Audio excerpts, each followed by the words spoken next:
All right, here we are in video 4. We did standards 6, 7, and 8. I have stuck with the same class for all my videos so far, and I'll stick with them for my 5th video coming up that encompasses all of the standards.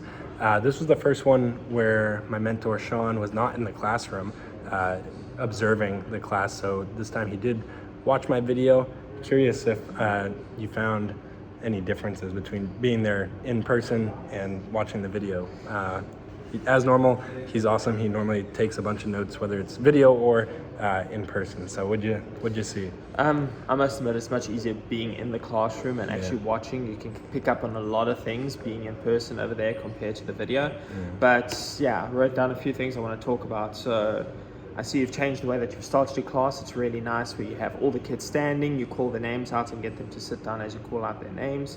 I think it's going down the line now of you finding your own style, which I think is really good. As I've said all along, I can guide you and give you ideas, but you need to find what works for you. So I think it's a really nice way of starting off your classroom. What I really like about your class and throughout the whole class, you're asking a lot of questions. Especially, yes, okay, that fits in beautifully with these standards that we're talking about over here. However, this is not something that you're doing just in this class. It's something I've noticed in a lot of your classes, whether you're making use of them as formative assessments or summative assessments. Okay, most of the time, yes, they are formative, but it helps you a lot with the pacing of your class.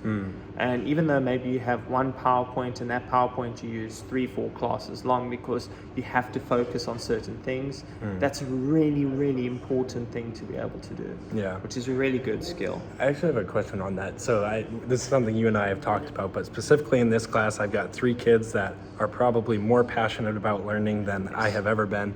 And I can tell these students all day long, don't yell the answer out. I want to maybe, I've had this where I call on a specific student and I still have kids screaming out the answer, which is like, I probably rely too much on just like blindly or asking the class a question, and it kind of has built in that response of like, oh, let me just yell out the answer because he's not asking anyone in particular. So I think that's something I still gotta. So this is actually something I have written comments about in your grading, as well as I have notes on.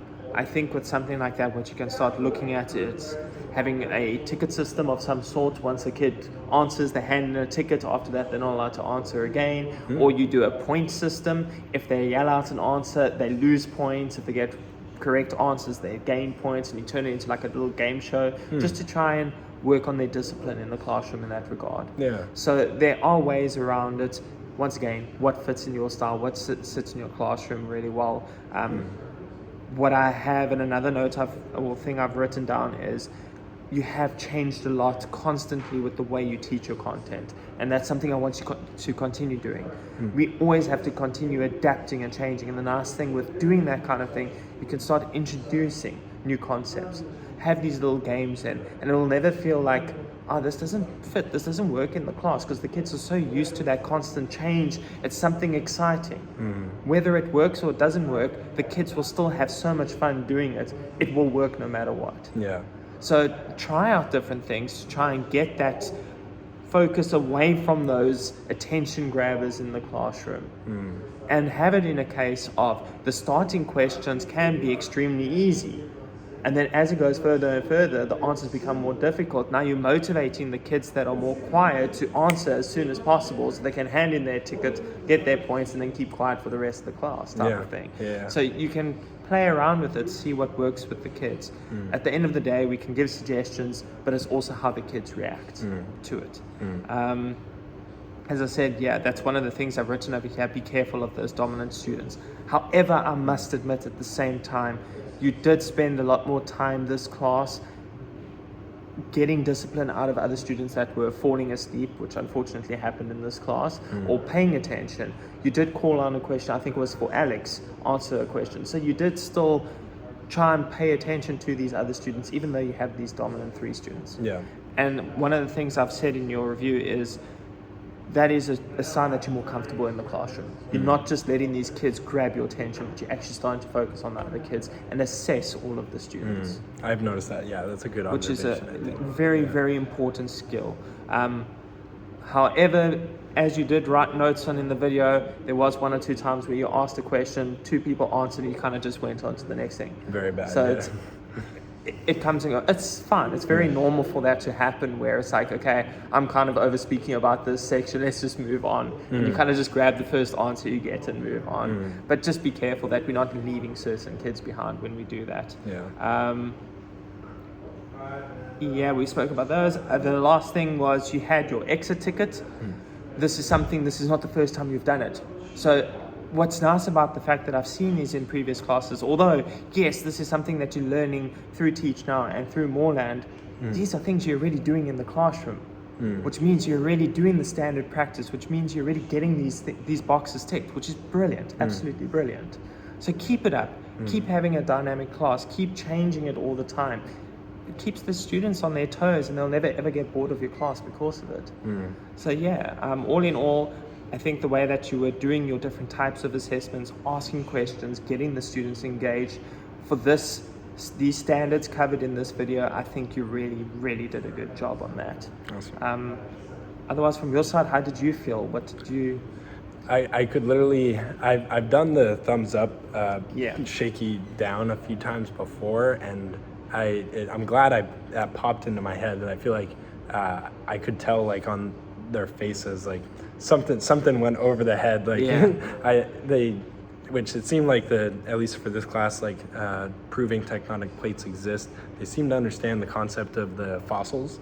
But when I started, and even in the Jupiter class, the higher level class, I think the way that I delivered that part, and I didn't show it so much in the video, so maybe you didn't see it, but I spent quite a bit of time in the class trying to get that into them. And even after spending probably 10 minutes on that topic in particular, at the end, like, where are you guys on that? And they're all still like iffy or down. So that is something that I definitely have to reteach.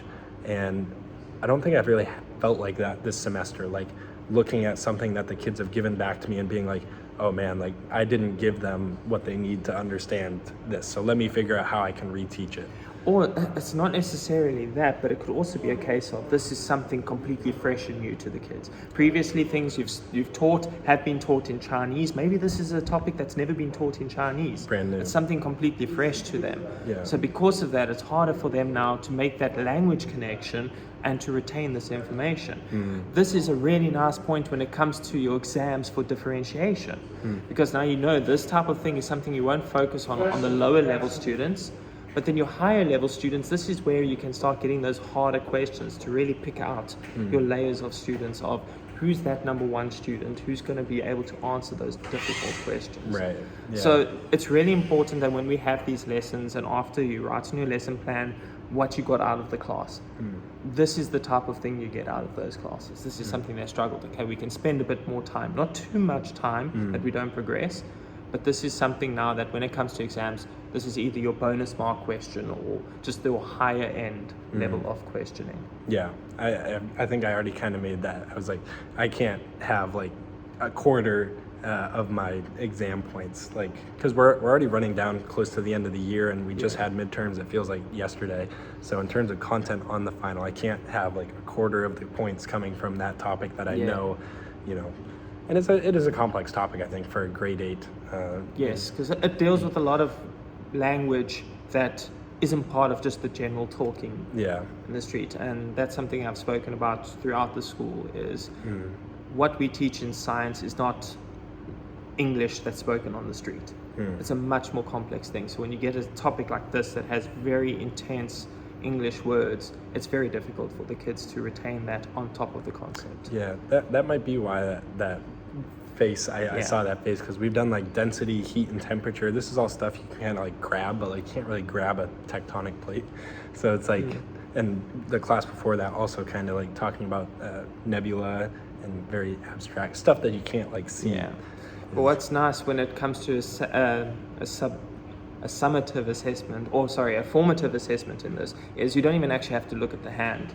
Look at the facial expression when you ask the question and you get your answer, and you kind of just ignore the hands altogether, because kids will just put up their thumb just to get over it and move on to the next thing. Just look at the facial expressions and you'll see that look of, I have no idea what you just said. And there you've got your answer. Yeah. But yeah. I think all formative in all, assessments. Yeah. that was a really good class. You said that it wasn't as good as your previous class. I think that what you achieved in the classroom was really, really high quality. So I think it's a good class. Yeah. One more left. We'll record it next week, and that'll be the end of. Well, won't be the end of you being my mentor. I'll be here quite a bit longer, but my Moreland mentor. Yeah. All right. Yeah. Thank you.